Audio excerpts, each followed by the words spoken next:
She's a winner. And welcome to the Intuitive Entrepreneur Show, where you take enlightened entrepreneurs, coaches, and influencers together to discuss cutting-edge topics in the world of relationships, culture, business, and spirituality.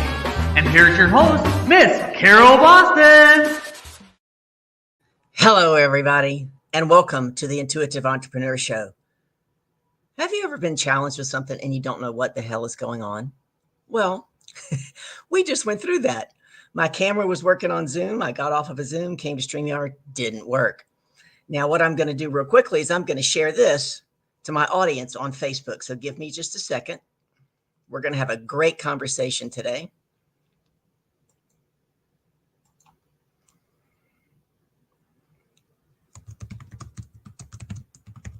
Since I'm a little bit behind.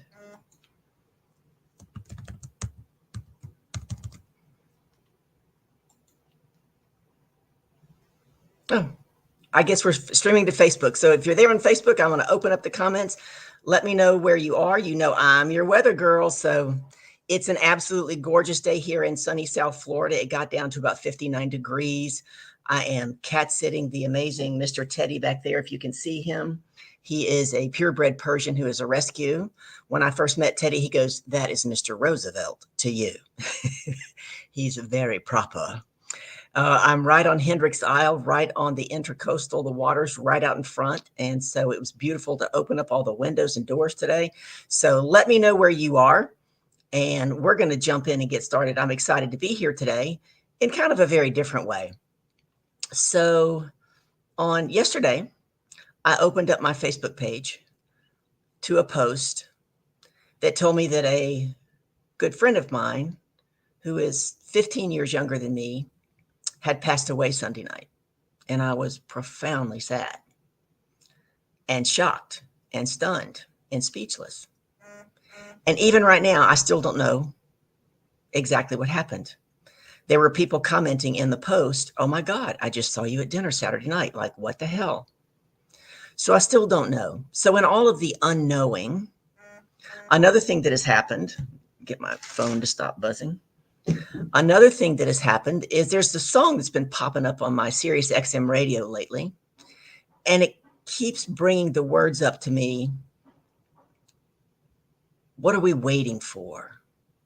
What are we wasting time like somebody else is making more?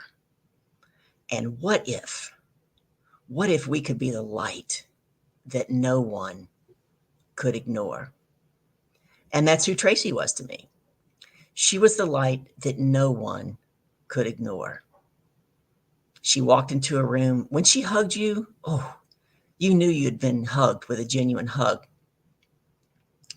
And so a good friend of mine, Jeff might even show up here, just spoke to him.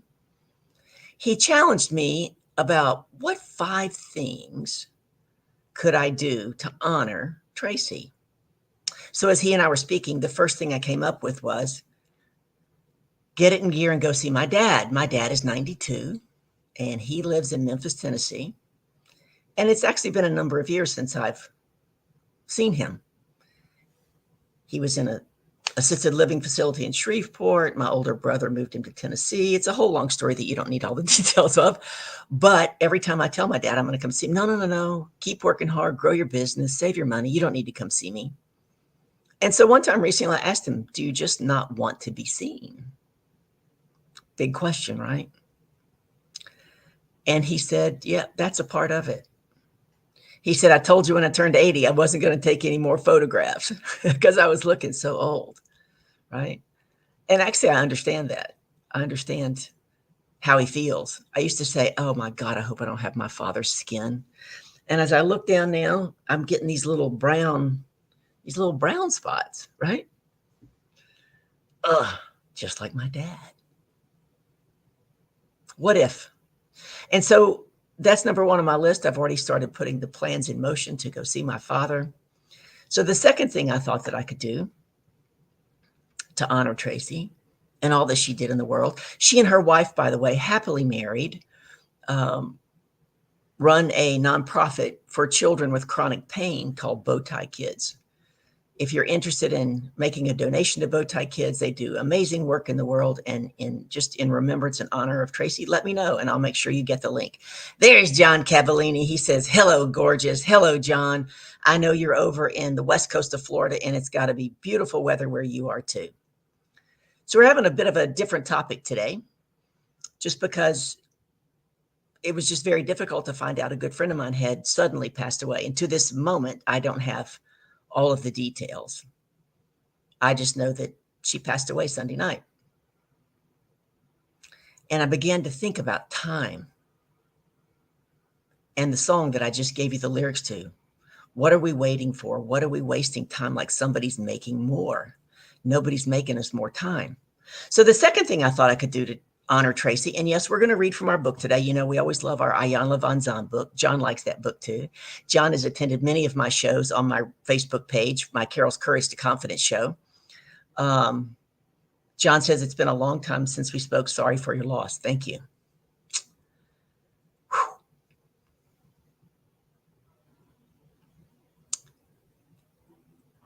So one of the things I thought I could do to honor Tracy was I have picked 5 women who've been in front of me this past year, and for whatever reason said they really, really wanted to work with me. I'd already helped them. They knew I could help them. But for whatever reason, whatever excuse they used, they chose not to move forward. Whether they said it was money, whether they said it was the husband, whether they said it was time. And I was unable to coach them through that. And I thought, I'm going to pay it forward. And I'm going to reach out to 5 women. And I'm going to make them an offer they can't refuse. Because I want to help them bring their light into the world. And if those 5 don't say yes, then I'll pick 5 more. Right? Because I don't want it to be about the money. So often we say it's about the money, and it's not. It's the underlying that's what's underneath the money, because money can always be found. Money can always be made. And it's not that we don't necessarily always have the resources, but we're not thinking about being resourceful. John says, sending hugs. Thank you so much. So today, that's what we're going to look at. What if you, John, you, Jeff, you, Aruba, you, Max, you could be the light that nobody could ignore. Nobody could ignore Tracy when she walked in a room. The comments and the outpouring on the Facebook post was incredible. Incredible. So I began to also look at patterns in clients, patterns in myself. I mean, we call this the Intuitive Entrepreneur Show, right? But we get to use our intuition, but we also get to look back at patterns of what we're seeing in ourselves and in others. And there are times, right, when I see patterns in my clients that are reflected back to me. I'm like, oh, where am I doing that in my life? And they don't even know it. I have gratitude for that. I say to myself, thank you for this client, because they just showed me this that I get to look at. And so often we don't want to look at things. I remember, it's been almost 6 years ago. I went to a conference, big coach, right? And she was giving everybody who attended the conference an opportunity for a 30-minute free coaching session. And so I had a free coaching session. Uncomfortable with this coach. I was uncomfortable. She was a sales coach. I'd been in sales for 26 years, right? Did not move forward, didn't join the program, just learning. 6 months later, I was out in Arizona at another program to learn how to run high-end masterminds. And they said, oh, we're going to give you a free coaching session. And they gave me the same coach that the other coach had. I'm like, wait a minute, does she work for both of your organizations? I don't want to talk to her, right? Because what she wanted to do got me so far out of my comfort zone. So far out of my comfort zone that I didn't move forward. Hi, Jody Michael. So good to see you. Sorry for your loss. Thank you. Thank you so much. I appreciate the hugs. Ellen says, hello, old friend. Yes, Ellen. Hello, old friend. Good to see you here. So glad you could join us.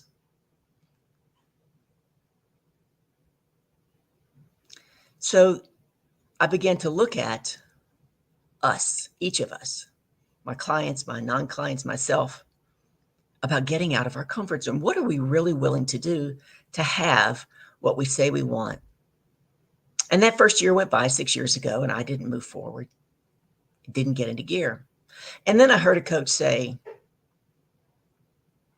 I believe indecision is a form of self-abuse. And I began to look at where I had been in indecision. I had never looked at it like that. How I looked at it was indecision will cost you more than a poor decision every day of the week. Indecision. My friend Tracy was always in action, moving forward. And so that's the second thing I'm going to do to honor Tracy is I'm going to pick 5 women who've been in front of me, who didn't move forward for whatever reason. And we're going to carve out a program that works exactly for them. Not about the usual investment. I'm only going to do it for 5. That's part of my honoring Tracy. So I want you to look at where you are in your life and what could you do to pay it forward? What could you do to honor somebody? So I was in a 30-day, John was there, Napoleon Hill discipline boot camp. And we did gratitude every morning, right? We did write down 10 things we were grateful for. Not just I'm grateful for the air. It's I'm grateful for the air I breathe so that I can, right? You got to tie something, a result to it or a benefit to it.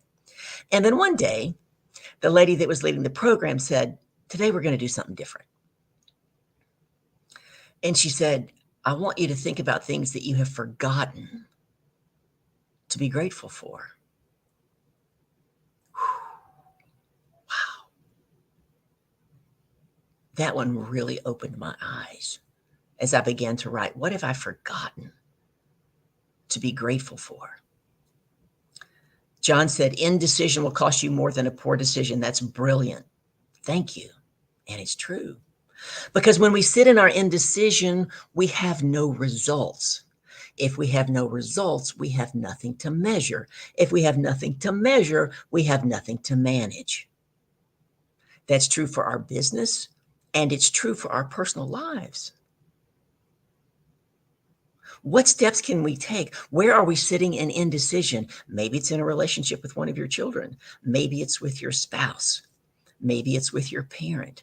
Where are you sitting in indecision and just sitting back and waiting? Almost 8 years ago in March, I went to Nashville, Tennessee.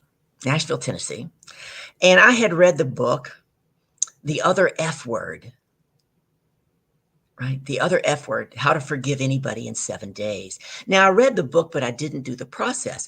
And I actually, that's right, John, if you can't measure it, you can't manage it. If we have no results, we have nothing to bank on, both personally and professionally. So I had just gone through the breakup of a, let's just say, difficult, toxic relationship at best. And I made 2 therapy appointments with the woman who wrote this book. Her name is Juliana Erickson, and she's one of the foremost breathwork coaches. I didn't really know that much about her, but she was also a forgiveness coach. And some of the things that I learned in this relationship, this woman was so my mother. Oh my God.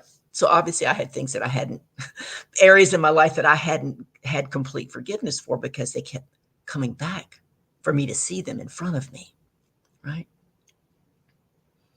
So off I go to Nashville. And what an eye-opening process about sitting in indecision. Now, I'm telling you that because for 26 years at that time, maybe even longer, 29 years, my older brother and I hadn't spoken. It was back in the summer of 1989. I was in less than a year into my corporate job at AT&T in sales, and my older brother was getting married for the second time. And I was explaining to him on the phone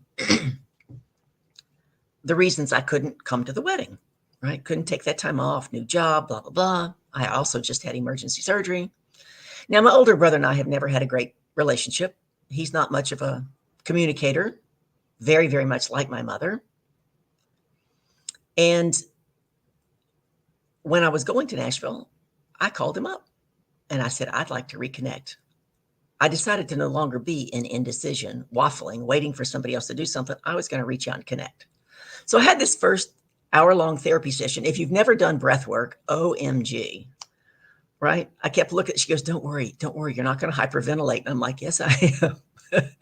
It was so foreign to me. It was so uncomfortable.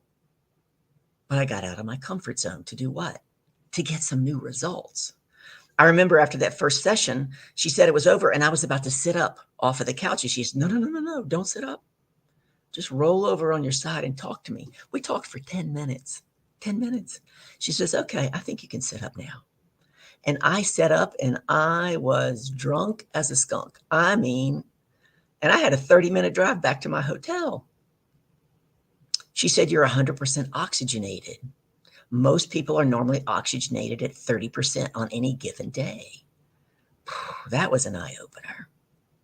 So 2 days later, I hop in my car, and my older brother lives in Memphis. I was in Nashville, and I drove halfway from Nashville to Memphis and met him at a diner. Now, my brother was in sales at the time as well, so he ran the roads, and he knew this little diner.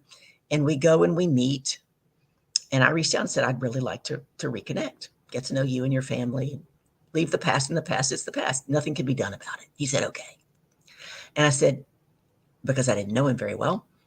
By the way, I still don't know him very well, just a little bit better because I'm now better at watching behavior patterns. I said, how do you like to communicate best? And he said, via text. Communicate via text. So I said, okay. Oh my gosh. Trying to get this guy on the phone and to learn how he texts. He texts with 5 exclamations, 5. I think he's screaming at me all the time, right? All that indecision, all those years lost. And to be totally candid, while the effort has been made, there hasn't been a lot of growth in that relationship. But because I got into action and I got out of my indecision, I do have some results that I can measure. And I'm now learning how to manage that relationship better. We get to do that in business as well. Where are you sitting in your indecision? I never thought of indecision as being a form of self-abuse, but it is because we're denying ourselves.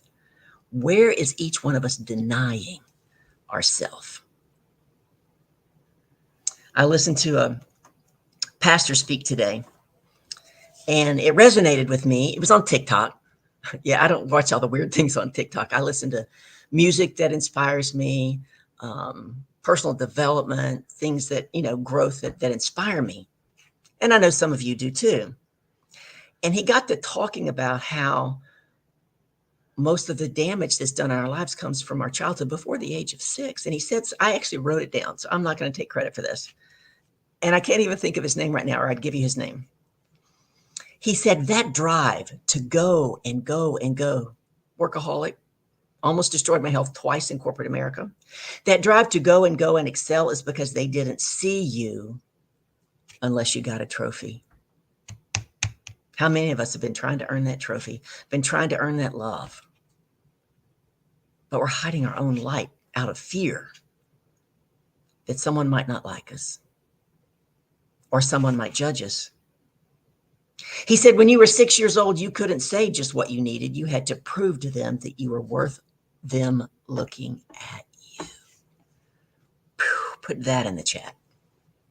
It happens all over social media. It happens all over social media. Yes, John, if you can't measure it, you can't manage it. Where in our lives are we getting 0 results because we're not taking action?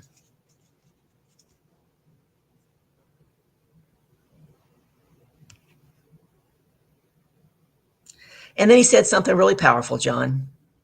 And I know you'll resonate with this. Hello, Max and Janetta Jones. He said, there's a king in every one of us. He talked about David and Moses, and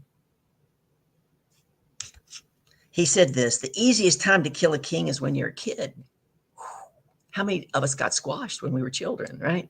He said, think about Moses. They said, kill all the kids under 2 years old. Each one of us has a king or a queen inside of us. And I'm here today telling you that if you want to take those next steps, reach out to me. I want to help you honor the king and queen inside of you and bring it to light. And I promised that we would read from Iyanla Vanzant today because we do that when it's me and no guests here on the show. And here's what she had to say today. She said, I will know peace when. I thought, oh my gosh, here I am being profoundly sad. And honestly, I'm uncomfortable being sad. right? I hadn't cried in decades. That's a whole nother story. But just profoundly sad. And Ayanna says, I will know peace when? I will know peace when I accept and acknowledge the truth. She said, some people sleep around with many other people, regardless of the physical and emotional risks involved. Others drink alcohol or ingest chemical substances to their own detriment. There are people who are very fond of taking things that do not belong to them. And some people lie just for the fun of it. Others because they cannot seem to stop themselves. People do any number of things that are harmful, mean, or self-destructive. And usually we do these things when we forget the truth of who we are. The truth is that we are all messiahs of one sort or another. According to Webster, a messiah is the leader of some hope or cause. And I'm going to pause there for a second, because in working with a coach recently, she said, that's what you're about. I said, exactly. Touching people's hearts for the restoration of hope. Majority of my clients have said they're much more hopeful after working with me. They're inspired. They get results and they get into action, creating hope. When you're living the truth, you offer others hope. When you're living the truth, you cause other people to realize the truth about themselves. When people see the glory, the grace, and the peace in your life, they are inspired. There is nothing that you can ever do to erase the truth about who you are. One day, when you least expect it, or when you ask for it, one kernel of living truth buried somewhere in your being will be awakened. I hope I'm doing that for you today. On that day, which could be today, she says, all of your false beliefs and harsh judgments will vanish. All reluctance will disappear, and your greatest detriment will become the divine core of your life's ministry. Let's let today be that day. Until today, you may have engaged in self-destructive behavior to support the reluctance you feel about being a chosen one. Just for today, activate the truth in your consciousness. Accept the fact that you are important. Acknowledge the fact that you have been chosen to lead others out of a fear-based, unproductive lifestyle. Let your life and your determination inspire others to live the truth of their being. Today, I'm devoted to living my life as a ministry to inspire others. I hope this has inspired you or touched you in some way today, and that you feel inspired to go out and touch others. We get to create a ripple effect in the world. There is good in the world. Unfortunately, most of the news focuses on the bad. Let's you and me be the light that no one can ignore. Let's create that ripple effect of love and joy and hope in the world. And remember that nobody's creating more time. I love each and every one of you. Thank you so much for showing up here today. Thank you, John. Thank you, Max. Thank you, Ellen. Thank you, Jody, for participating with me. I'll be here next week on the Intuitive Entrepreneur Show. I don't ever know who the guest is going to be till they show up.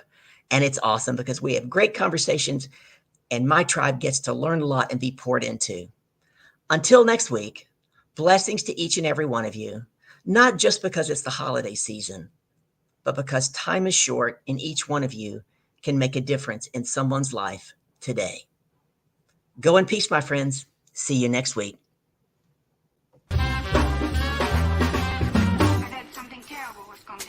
Thank you for listening to the Intuitive Entrepreneur Show, brought to you by Life Coaching Today magazine, empowering your health, your business, your community, your life. Check out the latest issue today at lifecoachingtoday.com. Everyone here at the True Awesome Network asks you to please subscribe, like, comment, and spread awesome.